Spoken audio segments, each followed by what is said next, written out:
Halina't makinig sa isang kawiling kwento. Ako nga pala si Ate Alira at ating tutunghayan ang kwento ng bungkot. Labanan ng kamatayan sa bundok.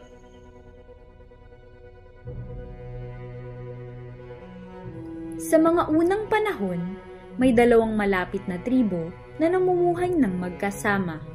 Ang mga ito ay ang Kabgan at Apurwan. Dahil sa paminsang pag-aasawa sa pagitan ng mga kasapi ng dalawang tribo, lumalaki ang kanilang populasyon ng husto. Kaya't naisipan nilang maghanap ng bagong tirahan.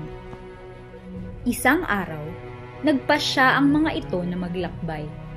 Ngunit kailangang daanan ang isang mapanganib na bundok. Ayon sa mga kwento, ang bundok ay hindi ligtas para sa pagtulog, sapagkat sa gabi ay lumalabas ang mga bungkot, mga maliliit na baboy na kumakain ng tao.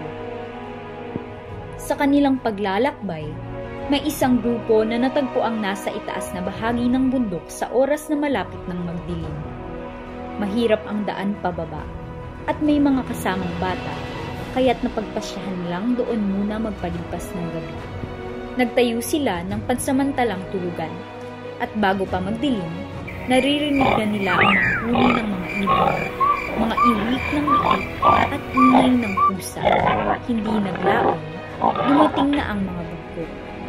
Sa takot, dali-daling umakyat ang grupo sa puno. Subalit dahil may mga bata, may nahirapang sumampa sa malaking kahoy.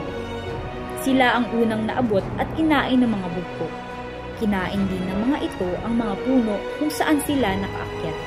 At matapos ang lahat, 9 na lang ang natira sa buong grupo. Isang maswerte at matalinong batang lalaki ang nakaligtas.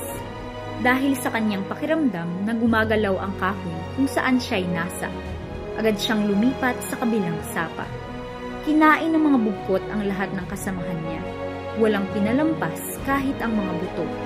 Sa kabila ng trahedya, kinaumagahan ay nagbalik siya sa kanilang bayan, sa Kabgan, at isinalaysay ang nangyari.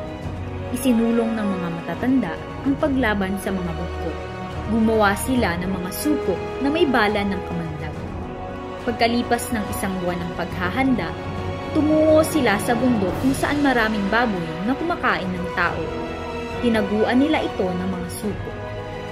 Dumating ang gabi at nagsimula na ang engkwentro. Una, ang mga maliliit na bungkot ang lumabas. Ngunit habang tumagal, lumabas na ang mas malalaki na may timbang na halos 500 kilo. Sa palagay ng lahat, tapos na sila sa mga bungkot. Ngunit bigla nilang narinig ang malalakas na bungkot sa silangan at kanina. Sa dulo, sinupok agad ng mga ito ng bala ng kamandag. Natapos ang laban, at ang bundok ng mga bungkot ay hindi na kinakatakutan. Malaya na ang mga tagwanwa na mamutmuhan doon, kahit sa paglubog ng araw. Maraming salamat sa pakikinig. Hanggang sa muli!